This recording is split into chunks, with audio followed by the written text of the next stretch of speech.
Hi guys, welcome back to the video. So ఈరోజు వీడియోలో నేను చెప్పాలనుకుంటే నాకు రీసెంట్గా జరిగిన ఇన్సిడెంట్ అనమాట.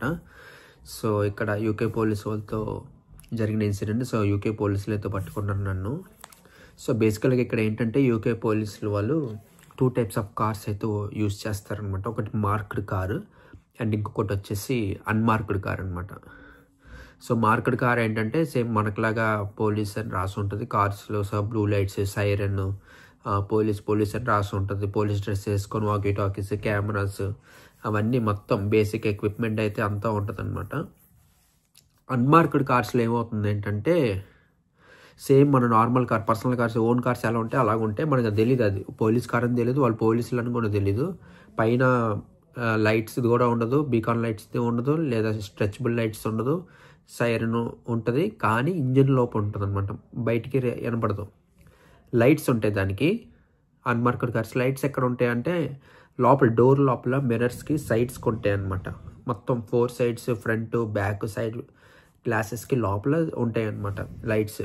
అన్మార్క్డ్ కార్స్ వాళ్ళు ఏం చేస్తారంటే సెన్సార్స్ ఉంటాయి అనమాట వాళ్ళకి. బేసికల్గా ఇక్కడ పోలీస్ కార్లు అన్నిటికీ విఎఫ్హెచ్ టెక్నాలజీతో కూడుకున్న కార్స్ అయితే ఉంటాయన్నమాట. ఇక్కడ ఏంటంటే అన్ఇన్సూరెన్స్ వెహికల్స్ కానీ, క్రైమ్ చేసే వాళ్ళ సిటిజన్స్కి కానీ ట్రాక్ చేయడానికి, లేదా నంబర్ ప్లేట్ వయలేషన్ ఉంటుంది కదా. సో అందులో ఏంటంటే ఇక్కడ అన్ని automatic number plate reader cameras and use అని రాసి ఉంటుంది అనమాట, ANPR కెమెరాస్ అని.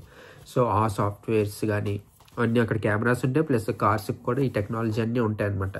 సో బేసికల్ ఏమవుతుంది ఏంటంటే ముందు ఏదైనా వెహికల్ వెళ్ళేటప్పుడు ఆ బండికి లైసెన్స్ లేకపోయినా, ఇన్సూరెన్స్ లేకపోయినా కూడా వెంటనే వీళ్ళకి కార్లో ఇక్కడ సెన్సార్ డిటెక్ట్ చేసి ల్యాప్టాప్లో చూపించేస్తుంది అనమాట.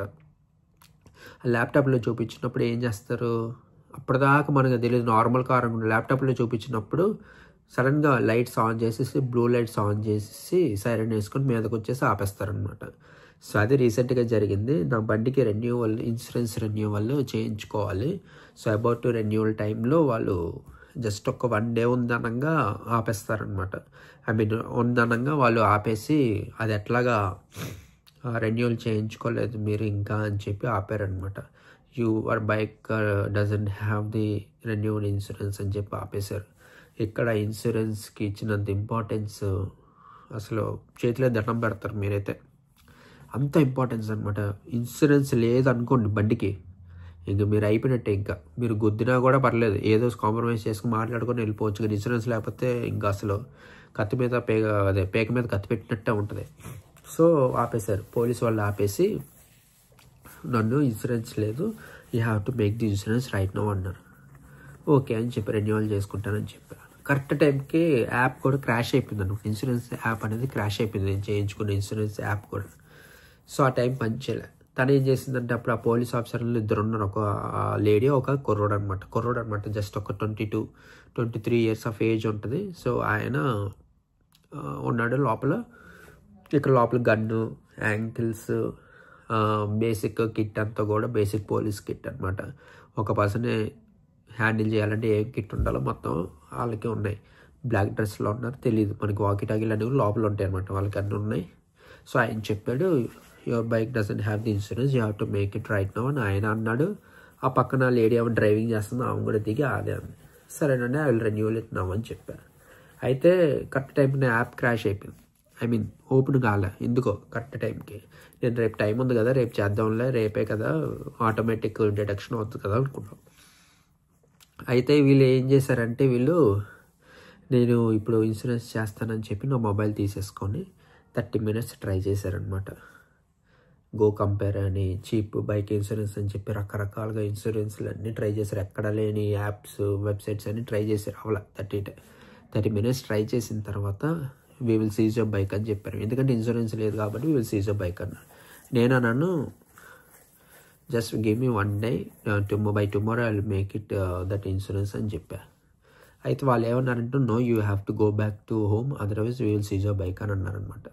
ఆ మాట ఎందుకన్నారు, నేను ముందే చెప్పేశాను, నేను straight I will go back to my home if you want, don't seize my bike అని చెప్పా. వాళ్ళతో రిక్వెస్ట్గా నీట్గా పొగరుగా మాట్లాడామనుకోండి, దానికి 100 రెట్లు ప్రాబ్లమ్స్ క్రియేట్ చేస్తారు వాళ్ళు. ఎందుకంటే చేతిలో లా ఉంది వాళ్ళకి ఏం చేసినా ఇంకా అది చెల్లుతుంది ఇంకా యూకే వాళ్ళకి, ఇక్కడ పోలీసులకి. సో నేను చాలా జాగ్రత్తగా మెల్లిగా వాళ్ళు ఏం చెప్పినా సరే అన్నాను. నేను ముందే చెప్పేసాను, okay so renewal date is over and renewal date is about to come, so I have not renewed it, so it's my mistake only అని చెప్పిన తర్వాత వాళ్ళు ట్రై చేశారు. 30 minutes ట్రై చేసిన తర్వాత మనకి వెబ్సైట్స్లో దొరకపోయేసారు. కోడ్స్ కూడా చూపించేటప్పటికి వాళ్ళు ఏమన్నారంటే సీజ్ చేస్తామని చెప్పాను. సీజ్ చేయొద్దని చెప్పాను. చెప్పొచ్చు, మనం రిక్వెస్ట్ చేయొచ్చు, డోంట్ సీజ్ ది బైక్ అని చెప్పి. ఎందుకంటే సీజ్ చేస్తే ₹1,00,000 కట్టాలి బండి బయటికి రావాలంటే. ఇప్పుడు బండి బయటికి రావాలంటే ₹1,00,000 కట్టాలి. మళ్ళీ తర్వాత 30,000 ఫైన్లు, 30,000 ఫైన్ వేస్తారనమాట ఇన్సూరెన్స్ రెన్యువల్ చేయించుకోలేదని చెప్పి. అందుకు వాళ్ళు ఏమన్నారంటే సీజ్ చేస్తామని నేను అన్నా. Okay I'll straight away go back to my home అన్న.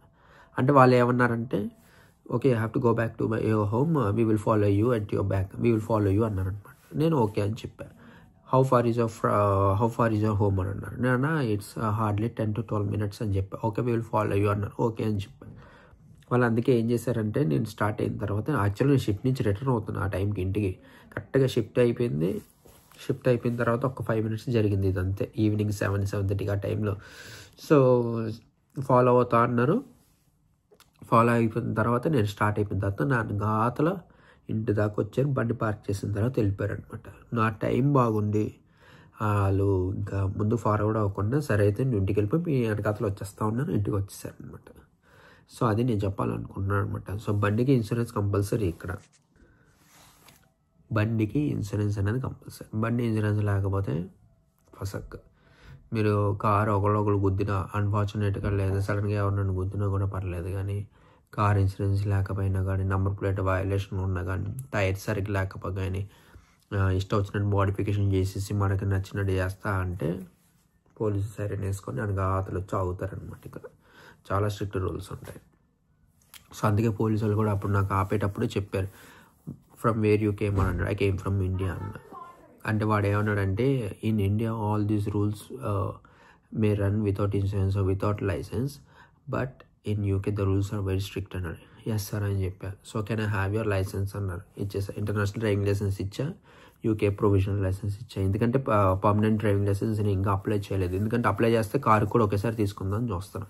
కారు కూడా కలిపి తీసుకోవాలనుకుంటే ఆల్మోస్ట్ ₹1,00,000 దాకా అవుద్ది ఇక్కడ ఇన్సూరెన్స్ కింద. ఆడు కారు ఇచ్చినందుకు, కారు నడిపినందుకు. మన కారు ఉంటే అది పర్లే వేరేది. మళ్ళీ ఇక్కడ కొన్ని రూల్స్ అయితే ఉంటాయి, ఈ కారే నడపాలి, ఆ కారే నడపాలి ఇక్కడ ఇన్సూరెన్స్కి, లైసెన్స్కి. సో అది తర్వాత తీసుకుందామని వెయిట్ చేస్తాను. ప్రస్తుతానికి ప్రొవిజనల్ లైసెన్స్ అయితే ఉంది, ఇంటర్నేషనల్ డ్రైవింగ్ లైసెన్స్ ఉన్న ఇన్సూరెన్స్ చూపించాను, అండ్ ఆర్సీ కార్డ్ అనమాట, సి బుక్ అయి చూపించా, వదిలేసా. బీఆర్పీ అయితే చూపించారు. మన బయోమెట్రిక్ రెసిడెన్స్ పర్మిట్ ఉంటుంది కదా మనకి. సో యాక్చువల్గా December 31st వరకు ఉంది, అదైతే ఉంది కాబట్టి చూపించాను. చల్లబడ్డారు. మన అందులో ఏది లేకపోయినా కూడా ఇంకా పెద్ద రచ్చ అయ్యేది. నేను కొద్దిగా పొగరబడి no you can't do that అని చెప్పేసి ఏదో పొగరబడి ఇష్టం వచ్చినట్టు మాట్లాడుతుంటే ఇంకా రిస్క్ అయ్యేది.